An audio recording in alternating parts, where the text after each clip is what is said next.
Welcome into the Picks and Previews Week 2 edition of the Air Raid with Parker Kelley on ESPN 1025 The Game.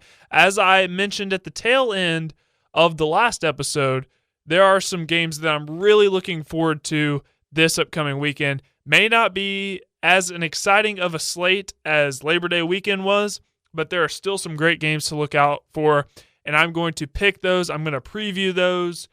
I also have three things that I want to get to before I get into the picks and previews. Three quick things that I need to address before I pick some of these games. But first, please remember to subscribe to the Game Nashville Sports Network podcast wherever you get your fine listening materials. You'll find every episode of the Air Raid with Parker Kelley right there. And also hit me up, follow me on the socials. I can be found at Parker_Kelley10. I'm on Twitter. I'm on Instagram. Get at me there. Okay, so the quick three things that I wanted to address. Texas and Ohio State that was played last Saturday. The ratings for this game, absolutely incredible. Now, I'm not one that's going to say the ratings determine the success of the game and that ratings mean everything, because they don't. That's not the case here at all. You enjoy what you enjoy. I enjoy what I enjoy. I don't think ratings should determine how much, as we, a collective audience, love and enjoy college football. You watch what you watch, you enjoy what you enjoy. But the ratings for this Ohio State-Texas game were monumental. So according to a tweet that I saw from Ross Dellinger over at Yahoo Sports and On3, Fox's Big Noon Saturday scored 16.6 million viewers for the Ohio State-Texas game last Saturday. It was the third most watched regular season college football game ever on Fox. And between the window of 3 and 3:15 p.m. Eastern time, so it would have been 2 to 2:15 Central, this game peaked at just over 18.5 million viewers. That is a monumental number for college football. This is a time, we're living in an era where college football has never been more popular than it is today. And that is the exact reason why, because the sport, our sport, is attracting so many new fans. That's why we need to continue to make better decisions around the sport so that not only we can welcome in these new fans, but also keep the ones that have been around for a long period of time. And also, on top of that, welcome in new fans, maybe those that didn't watch Ohio State, Texas. We can welcome them in and draw them in to the sport that we all love, which is college football. Again, ratings don't mean everything. And I don't necessarily refer to ratings to determine the success or failure of the sport, or any sport for that matter. But this is a monumental number, and I think that it deserves to be addressed. It deserves to be talked about. This is why the importance of maintaining these big non-conference matchups between these two blue bloods of the sport to kick off the college football season. This is a good thing, and we need to continue to have those. A decision that was made within the last 24 hours. I just talked about we need to keep making decisions that make college football better, because there are some things behind the scenes that are not so great, but that doesn't necessarily mean that we don't love Saturdays in the fall, because we do.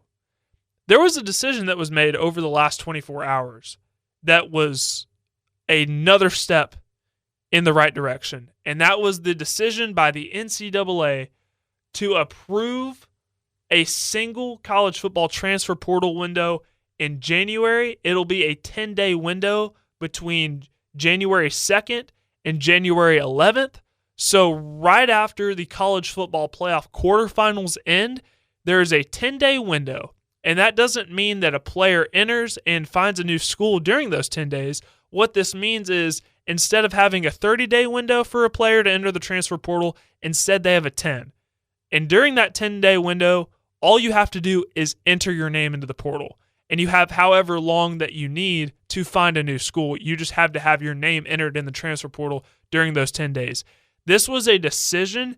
This was an idea that college football coaches around the country were in favor of, and if you've been listening to this show for a while, you know that I was in favor of as well.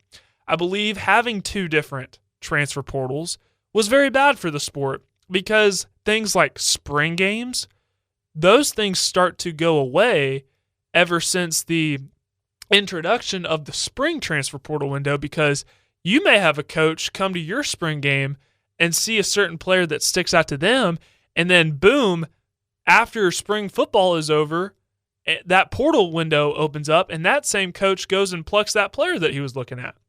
So now that this part of the transfer portal is fixed, and there's one, and you can't have guys leaving to go to a different school after spring football is over, we may start seeing things like, I don't know, preseason college football games. Like, Colorado and Deion Sanders, he talked about wanting to have a spring-like scrimmage, almost like an NFL preseason game. Syracuse was actually down to play the game, and they tried to make this happen, but it was not approved by the NCAA. Now that this spring window no longer exists, that's one step closer to maybe getting those preseason games, and I think they will absolutely happen at one point. So this is absolutely positive. Okay, the third thing that I wanted to talk about before we get into picks and previews, not so positive, and that is Kalen DeBoer at Alabama. This has been a hot topic, especially here around the station. Is he safe? Is he on the hot seat? Here's where I stand on this. Kalen DeBoer is safe. As of right now, he is safe. I don't participate. I choose not to participate in the Kalen DeBoer should be fired conversations. I think Kalen DeBoer is a good man. I think Kalen DeBoer is a great football coach. The track record speaks for itself. He's won everywhere he's been.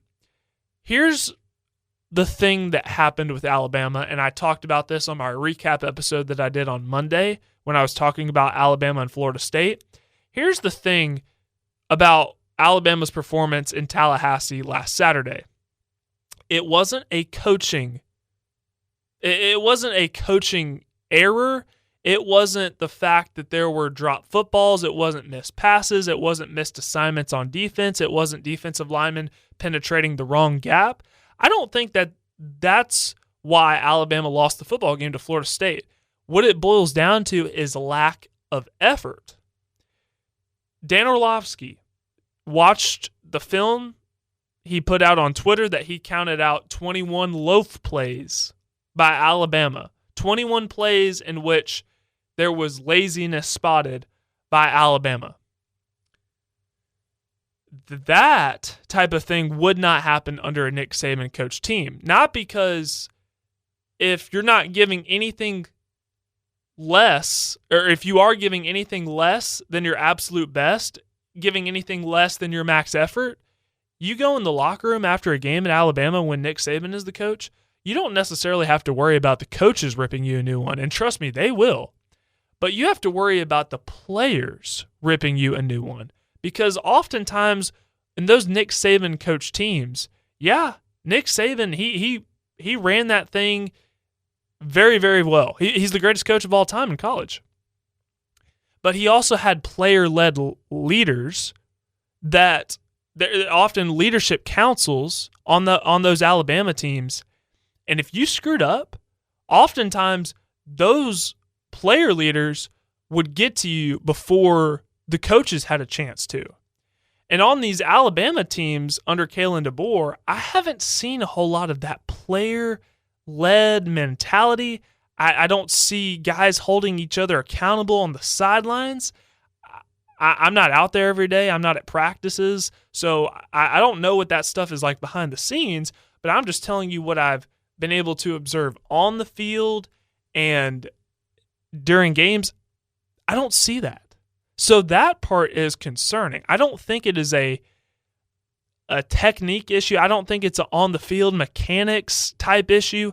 I just think it's simply lack of effort. And that part is concerning. And that is something that needs to be fixed right now. Because if Alabama does go 9-3, if they go 8-4, then those conversations, Kalen DeBoer, there's a good chance he could be fired after this year, if that were the case. Because you know how Alabama fans are. You know that buyout, that $70 million buyout, means nothing.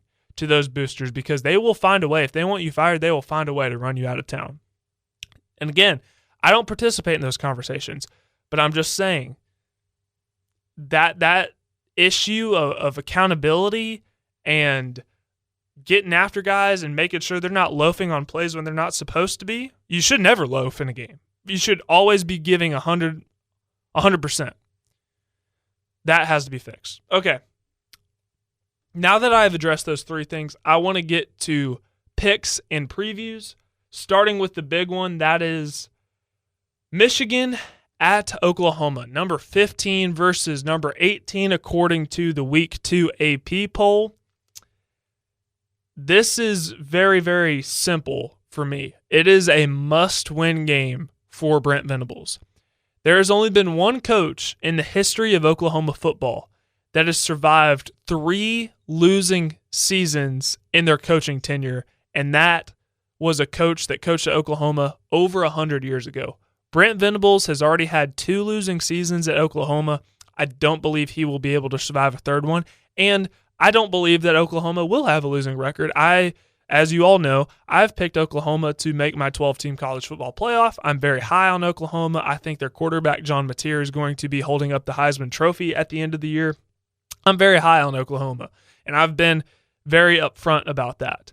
This is a must-win game. You get a ranked team coming into your building. It's the chance to prove that you can beat a high-caliber opponent in Michigan.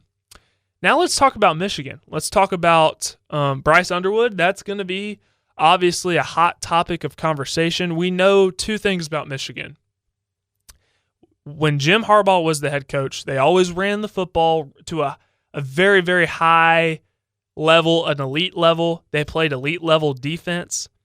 When Jim Harbaugh left, the formula didn't change. The formula stayed the same even when Sharon Moore took over as head coach. And Sharon Moore will be coaching this game before his self-imposed suspension starts for Week 3 against Central Michigan, rather. The formula did not change for Michigan. They're going to run the football. They're going to play good defense. How is the passing game going to be? I did watch the Michigan game versus New Mexico last week in Week 1, and I was very, very impressed by Bryce Underwood. It just physically, it's just what he is able to do throwing the football is not something that you see every day. So Bryce Underwood, I have no doubt in my mind, is going to be a star. How is he going to be on the road in a hostile environment on the prairie facing a high-level SEC caliber defense? That's what I want to see. How is the passing game going to be for Michigan?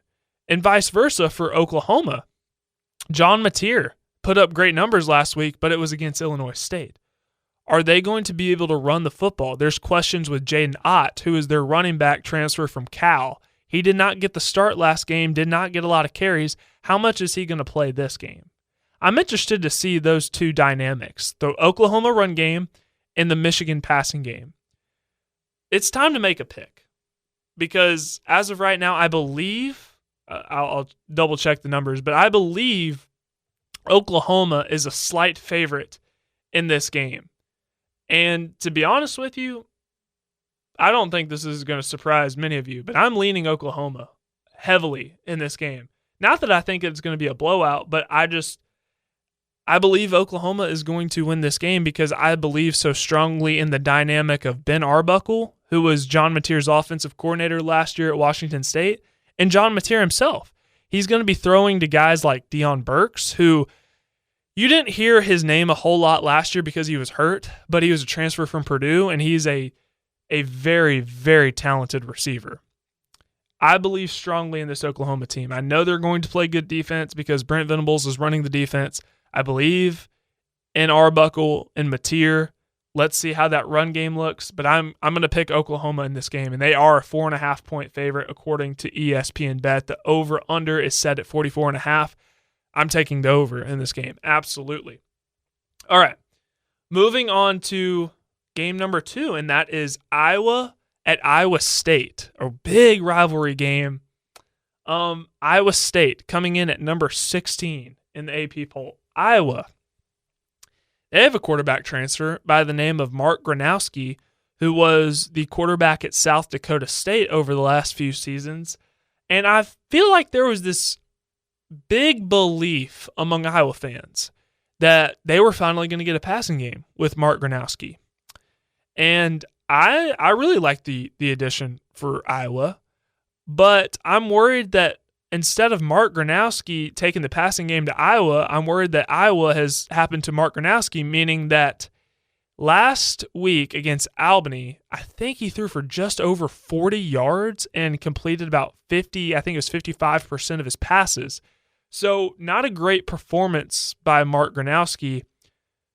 I just wonder, is Iowa finally going to be able to throw the football? We know that they play elite level defense under Phil Parker.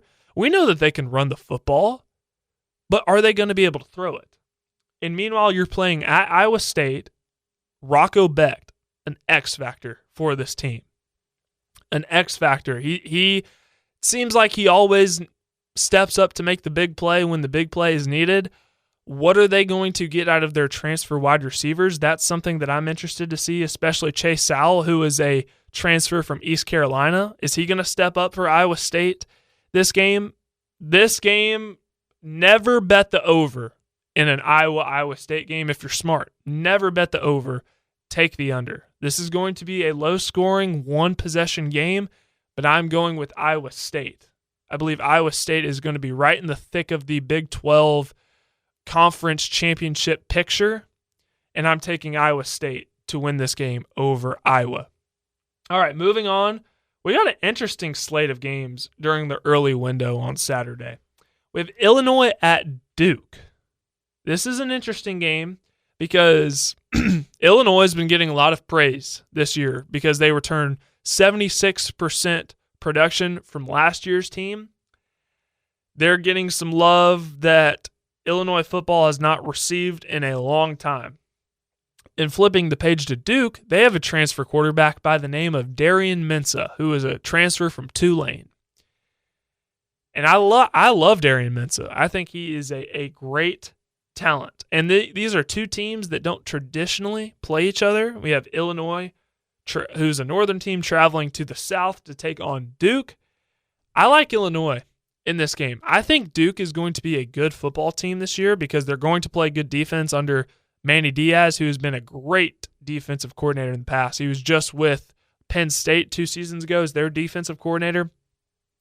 I believe Manny Diaz is a great defensive mind. I believe Darian Mensah adds an asset to their offense that they desperately needed. But I like Illinois. I think this is going to be another close game, but I'm going to take Illinois to win this game. I just love that they return all that production from last year's team. Love the defense. Love the quarterback, Luke Altmaier. I'm very high on Illinois this year, so I'm taking Illinois to win on the road at Duke. Okay, Baylor at SMU. Love that this game is being played. Two in-state teams that used to play back in the day. Now we're getting it this year. Another high-level non-conference game. Baylor starting the season 0-1 after losing at home last Friday night to Auburn. They need a bounce-back win. SMU, it doesn't seem like they're getting a lot of national attention. And to be honest, I predicted SMU to go 8-4. I have them ranked at number 25 in my latest PK poll. So maybe I'm part of the problem. I still like Kevin Jennings at quarterback for SMU. I have concerns about the surrounding pieces around Kevin Jennings, specifically pass catchers, run game. They lost a lot of sack production from their defense. Baylor, I look at them and I know that they've made some adjustments to their defense. Of course, their quarterback Sawyer Robertson, I believe, is one of the most underrated quarterbacks in the Big 12. But this game is being played at SMU, and I hate to do this, but Baylor is about to start their season 0-2. I think SMU is going to pull out the win. Get Baylor at home. Let's see how Kevin Jennings looks in his second full season as the starter. I like Rhett Lashley. I think he's a great coach. I also think Dave Aranda is a good coach as well, but I'm leaning SMU, and I'm going to pick them to win this game. Okay. Oklahoma State At Oregon, I put this one on the list just because it's two teams that don't play that often. This is going to be a bloodbath. There's been a little dialogue, is probably a good way to put it, between Mike Gundy and Dan Lanning leading up to this game. Oklahoma State lost their starting quarterback to an injury. I believe he's out for at least a few weeks. And Oregon is coming off a really good performance. Granted, it was Montana State, but Oregon is too talented of a roster not to do some unspeakable things to Oklahoma State. If you are under the age of 18, I recommend that you not tune into this game because I believe it is going to be a bloodbath, and I'm Oregon money line, okay? Oregon is going to win this game, and it's not going to be pretty. Okay. Kansas at Missouri, a rivalry renewed. I believe the last time these two teams played was 2011. This rivalry dates all the way back to slavery. This is a big-time rivalry game, and I'm happy that it's being renewed. Missouri, Bo Pribula, the starting quarterback. Sam Horn was injured last week versus Central Arkansas, which is really unfortunate. But Bo Pribula looked really good last week, I will say. I think Missouri's offensive line, very solid. They have a good rushing attack with Ahmad Hardy. Love the defense. I love the defensive line. I believe they've added some transfers to that defense that is really going to help. Kansas, one of the most fun, dynamic, electric offenses to watch with quarterback Jalen Daniels. I just have questions about Kansas's offensive line. I have questions about their linebacking core. I believe they're very green. They're very inexperienced and young. And Missouri has home field advantage. So I'm going Missouri. I think this has a chance to be a high-scoring game, though, because Jalen Daniels can put on the cape when need be, and Missouri's coming off scored over 60 points last week. So I think this can be a high-scoring game, but I'm going Missouri on this one, and I'm very excited for this game. Very happy this rivalry is being renewed. Okay. USF at Florida. Now, USF had a great performance against Boise State, and Florida's coming off of a win in week 1 over a cupcake team. Here's the thing. DJ Lagway is healthy, and if he stays healthy, I trust Florida's roster way more than I trust USF's. And I see this game being a type of game where Florida just lights it up early, and they go up big on USF. And then I could see towards the end of the game that Florida's lead is already insurmountable, but I see USF putting some points on the board, kind of style-like points, because USF has a very if things go well for them this year, I could definitely see them being the Group of 5 representative in the 12-team college football playoff. But I'm going Florida on this one. I trust that roster. I trust that offensive line, the defensive line, the receivers, running back Jaden Baugh. I'm going Florida. All right, 2 games to get to. Arizona State at Mississippi State. I put this on the list because 2 teams that have scheduled a home and home. I always like seeing 2 Power 4 teams play each other in the non-conference, even if Mississippi State might not be very good. Arizona State, there was a video put out on Twitter this week of them practicing with people ringing cowbells all across their practice field as they're just trying to get used to the noise at Mississippi State. I'm picking Arizona State. I'm not going to be suspenseful on this pick. It's very clear to me that I think that Arizona State will win this game. Okay. Last game I wanted to get to, and this is probably flying under the radar, but I think it's a game that you definitely need to watch. That is Vanderbilt at Virginia Tech. This is also a night game, same time as Oklahoma and Michigan, 6:30 at Lane Stadium in Blacksburg. Vanderbilt and Virginia Tech, this is the second year of a home and home. We get to see Diego Pavia on the road in a hostile environment. Lane Stadium I feel like it's a sleeping giant of college football because it is so when Virginia Tech is good, Lane Stadium is one of the toughest atmospheres in the country. how does Virginia Tech respond after losing in week 1 to South Carolina? Their head coach, Brent Pry, definitely on the hot seat this year, and Virginia Tech needs this win. But also, there is a certain swagger with Vanderbilt this year. There is a certain they beat Charleston Southern 45-3 last week.